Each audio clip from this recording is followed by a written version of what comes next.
Vous disiez récemment qu'en dehors de son cabinet, le psychanalyste reste à l'écoute du monde. Oui, oui, il me semble en effet qu'il accorde au mouvement du monde, au mouvement de tous ordres, hein, une attention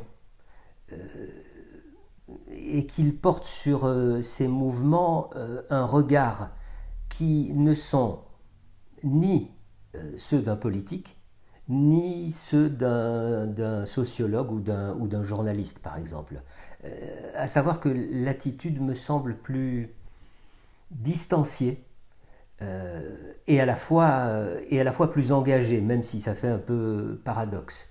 C'est un peu comme s'il se donnait, j'ai envie de dire, un temps plus long, un temps de maturation, un temps qui soit utile aux associations entre les événements du monde, et donc un temps propre à voir ce qui relie ces événements, à obtenir finalement une espèce de synthèse qui soit plus transversale et à la fois moins passionnelle. Une synthèse qui serait utile à ce qui se passe au sein du cabinet. Je pense,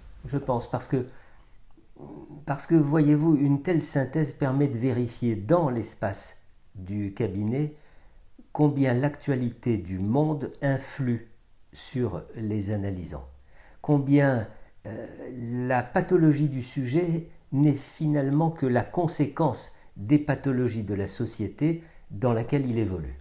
Et, et en observant la courbe de température, si je peux dire, de la société et du monde, eh bien on note la façon dont se répondent et s'aggravent les symptômes du sujet. Seulement pour ça, il faut prendre un temps que presque plus personne ne prend aujourd'hui. Il faut ne plus être l'otage de l'immédiateté des faits qui se succèdent, prendre du recul, prendre de la hauteur.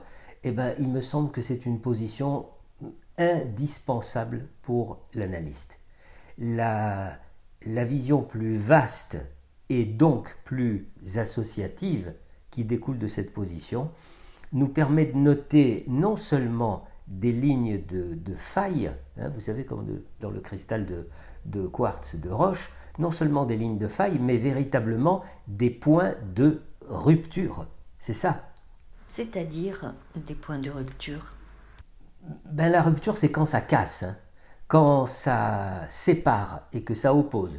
Et j'irai même plus loin, ce ne sont pas deux morceaux de banquise qui s'éloignent l'une de l'autre après que le bloc initial se soit fissuré, se soit fracturé. Là, ce que j'évoque, ce sont deux blocs qui, une fois séparés, en ont l'un après l'autre et donc se rentrent dedans avec pour objectif de faire éclater et disparaître l'autre. Voilà. C'est-à-dire que le radicalisme est à l'œuvre. Nous ne sommes plus dans la recherche d'un compromis qui passerait par l'écoute, par l'examen des arguments de part et d'autre. Non, nous sommes dans une véritable volonté de détruire, dans la recherche du chaos. Voilà, regardez ces actes de vandalisme envers les œuvres artistiques, par exemple, ou encore les actes de vandalisme envers les golfs. Bon, eh bien, la fracture qui, à l'origine, est pleine de bonne volonté, si je peux dire, à savoir qu'elle cherche à capter l'attention, à montrer un engagement en faveur de l'écologie pour les exemples que je viens de citer, et bien tout ça débouche littéralement sur ce qu'on pourrait nommer une nouvelle lutte des classes. De la défiance ou du rejet, eh ben, on a basculé dans le mépris et dans l'agression. De la tempérance, on est passé à l'extrême violence. Les idées négatives connaissent une progression notable, évidente, qui conduit à des passages à l'acte. C'est le symptôme d'une société malade. Voilà. Une société malade dont l'analyste percevrait donc les échos ou les conséquences chez les analysants. Exactement. Et il me semble que ça concerne absolument tous les secteurs de la société. Parce que la même chose, vous pouvez le noter hein, quand même, se produit au sein de l'hémicycle républicain. La même chose se produit dans le monde de l'éducation, dans les milieux de l'information, au coin de la rue, au comptoir du bistrot, etc. Il suffit d'écouter pour se rendre compte que les mots, les concepts sont tordus de plus en plus jusqu'à devenir suffisamment pétrissables, malléables pour se prêter à n'importe quelle argumentation. Et de cette façon, c'est facile de faire s'éloigner ces mots et ces concepts de leur sens premier. L'information, pour ne prendre que cet exemple, et quelle que soit son origine, qu'on soit bien d'accord, l'information est devenue d'une grande pauvreté. Elle tire vers le bas des esprits qui sont de moins en moins formés à la réflexion critique. Or, agir sur la langue, agir sur le sens des mots, créer de nouveaux mots, tordre la signification des mots pour faire oublier leur sens premier, c'est le signe d'une société qui se fragmente. C'est le signe d'une société qui éclate littéralement, qui engendre séparatisme, communautarisme, repli sur soi croissant.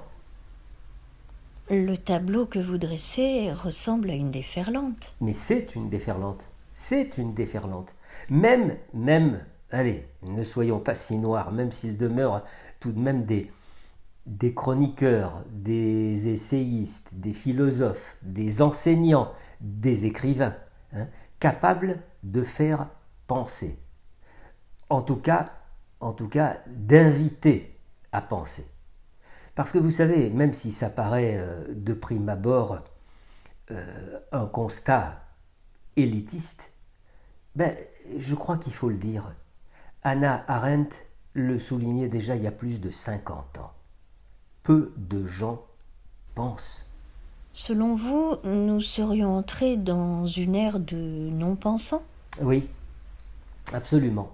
Et c'est en cela qu'une analyse vraie est capable de ranimer la pensée, de la stimuler, de la bousculer, de l'obliger à peser, à critiquer, à évaluer, à remettre en question.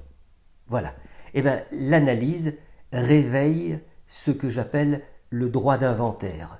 Ce droit d'inventaire que peu de personnes se donnent le droit d'exercer sur tout ce qui nous imprègne. Mais on va vous rétorquer que l'analyse appartient à un autre siècle, que c'est long, que c'est coûteux, etc. etc. Oui, évidemment. Bon. Eh bien, je répondrai comme toujours que toute création demande du temps. Le sujet n'existe pas d'office. Il lui faut du temps et du travail pour advenir.